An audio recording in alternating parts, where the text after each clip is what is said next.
جسے چاہے جیسے چاہے اور جب چاہے میرا مالک عطا فرماتا ہے۔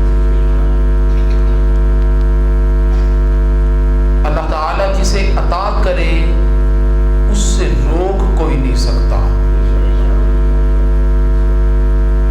اور جس سے میرا مالک روک دے اسے دے کوئی نہیں سکتا۔ بلا شبہ دنیا کی نعمتیں وہی عطا فرماتا ہے اور اخروی نعمتیں بھی وہی عطا فرماتا ہے، اور دنیا کی نعمتوں کے حصول کے پیش نظر یہ نہیں کہہ سکتے ہیں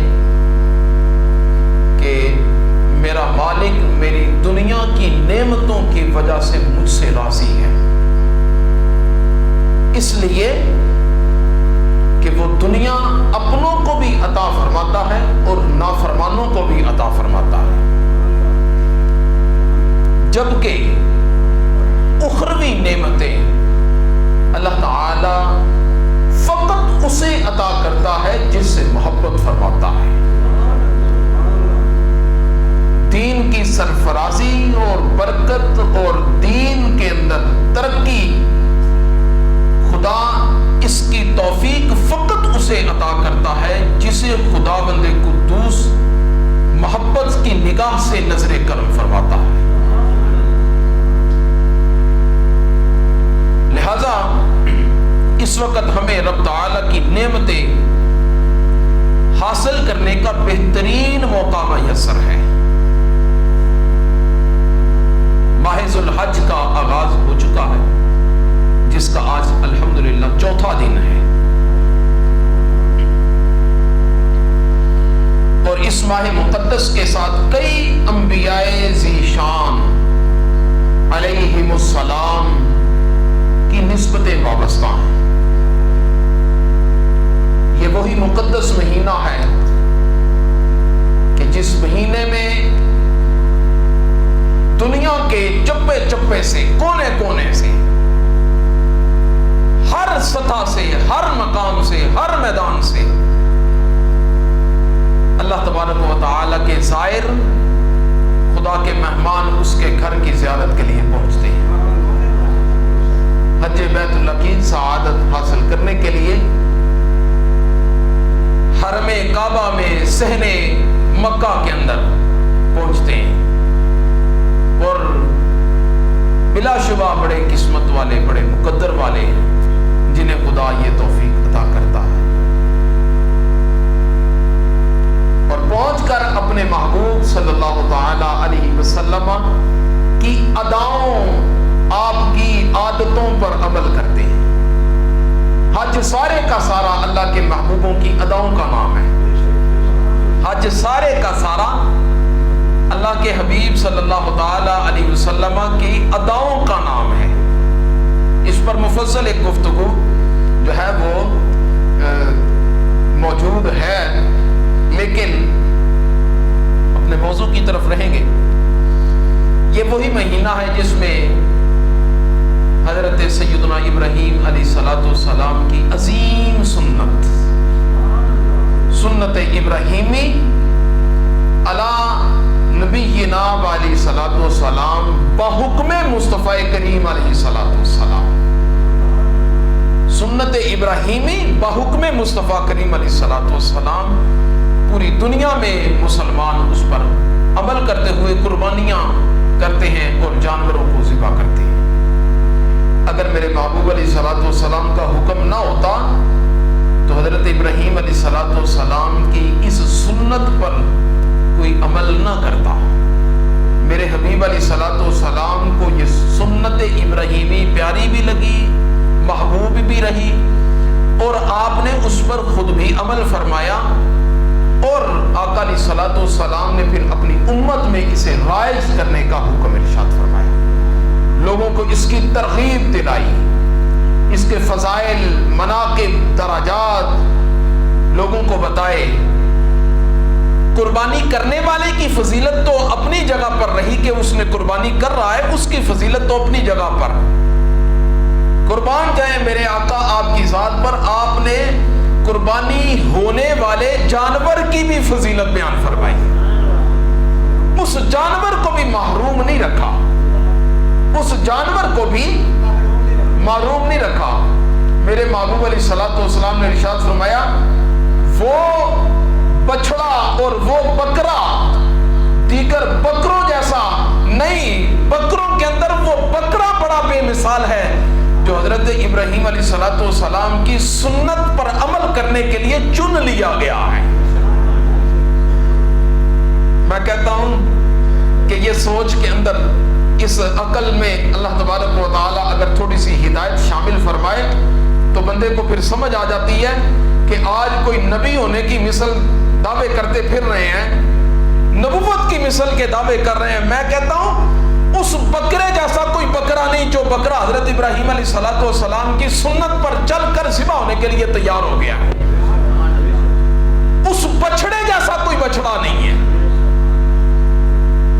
بہرحال یہ تو پتا چلے گا یہ جب سر کی آنکھیں بند ہوں گی اور قبر تک جب پہنچیں گے اور حقیقت کی آنکھیں جب کھلیں گی اور اگلا میدان جب سجے گا تو پھر سارا منظر سارے کا سارا سامنے آ جائے گا اور پھر سارا کچھ پتا چل جائے گا کہ دنیا میں تو واقعی ہم بے سمجھے ہی رہے ہیں، سمجھ ہی نہیں سکے حقیقت کیا تھی۔ بہرکیف اس مہینے کی اور ان 10 دنوں کی بڑی فضیلت بیان فرمائی گئی ہے اور بڑا ہمارے پاس ایک موقع ہے کہ ہم ان 10 دنوں کی برکات اور اس کی فضیلت کو حاصل کریں۔ سیدنا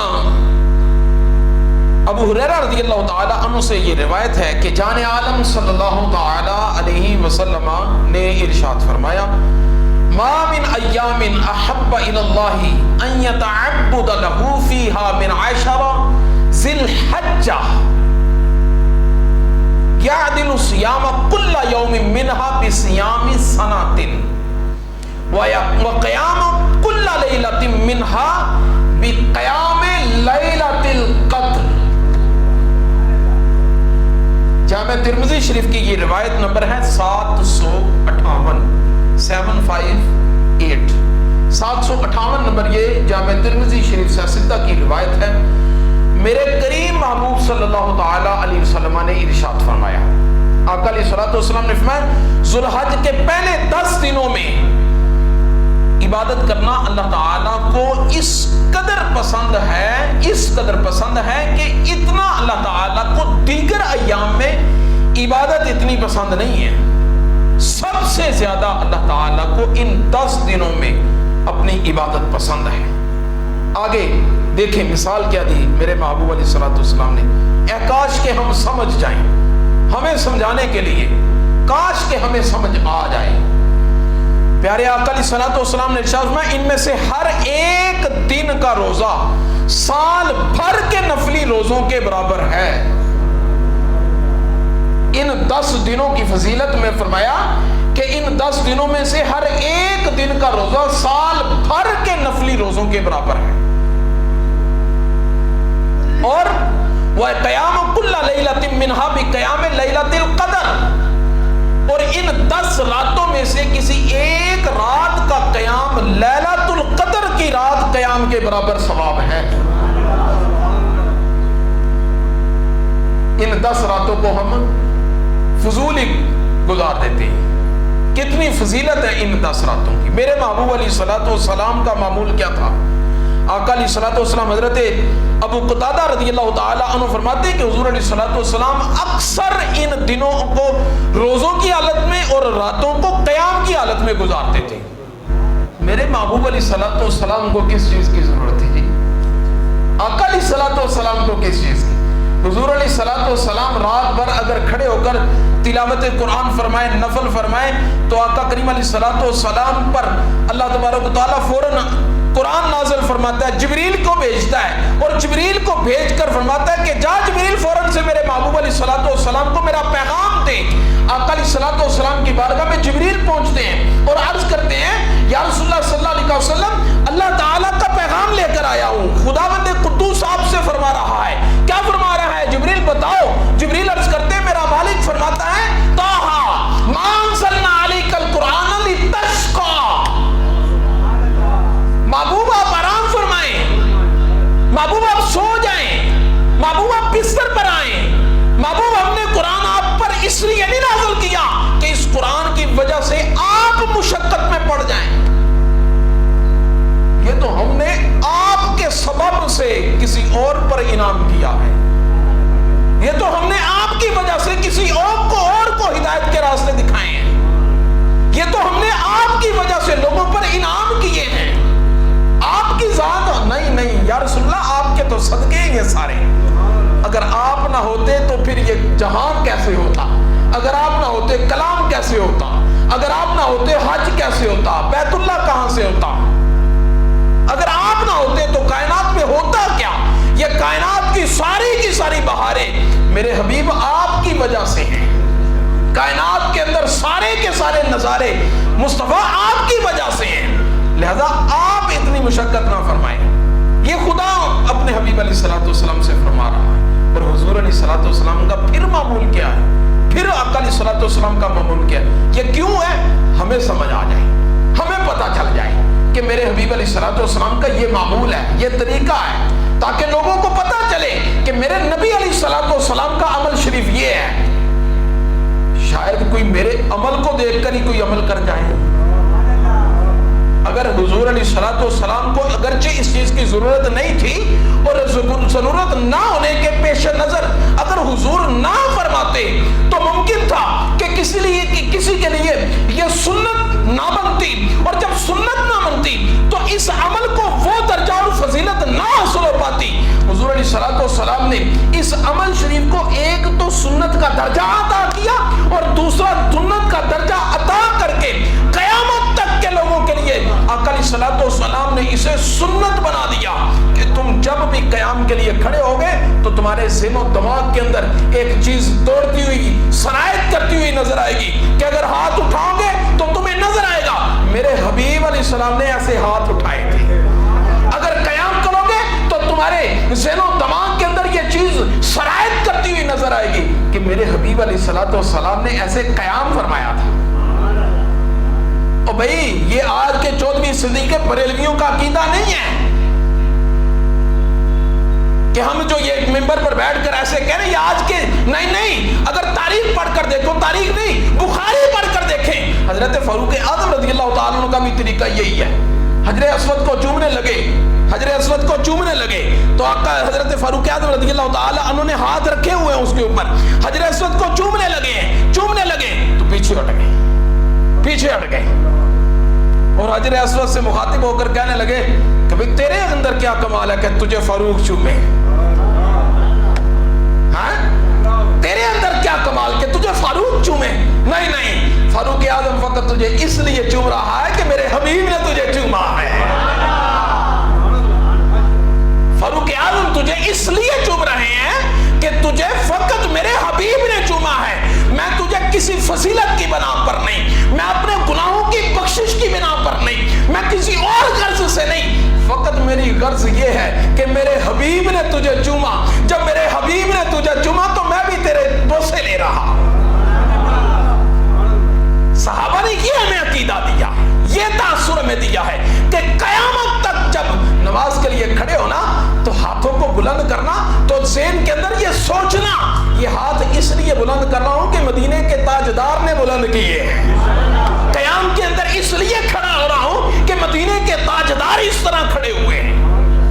نہ ورنہ ہمیں کیا پتا تھا عبادت کسے کہتے ہیں, ہمیں کیا علم تھا قربانی کسے کہتے ہیں, ہمیں کیا پتا تھا رکوع و سجود کیسے کہتے ہیں, ہمیں اس چیز کی بھی کیا خبر تھی کہ وہ خدا اپنی رضا ان عبادتوں میں دیتا ہے, اب ان قربانیوں میں عطا کرتا ہے, اور اپنی رضا کس معاملے میں اس نے رکھی ہے. یقین سے ایمان سے آپ اس پوری مسجد کے اندر بیٹھے ہوئے اپنے صدقے دل سے بتائیے, کوئی ایک کھڑا ہو کے بتا دے کہ خدا نے کسی ایک عمل کے اندر بھی اپنی رضا متعین کی ہے کہ اس عمل کے اندر میری رضا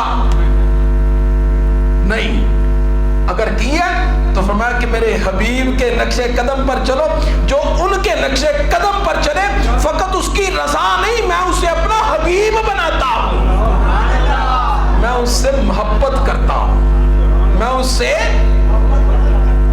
تو بھائی آج جو حج کے لیے گئے ہیں, جو حج کر رہے ہیں, اللہ کرے وہ وقت آئے کہ ہم بھی طواف حرم کریں, کعبہ کے گرد گھومیں, اور ہمارا تو نظریہ یہ ہوگا, فقط یہی ہوگا اعلیٰ حضرت کی بقول کہ ان کے طفیل حج بھی خدا نے کرا دیے, ان کے طفیل حج بھی خدا نے کرا دیے. اصل مراد حاضری اس پاک در کی ہے.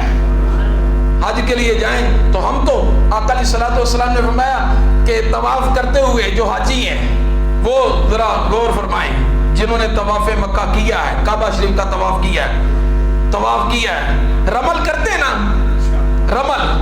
رمل کیا ہوتا ہے؟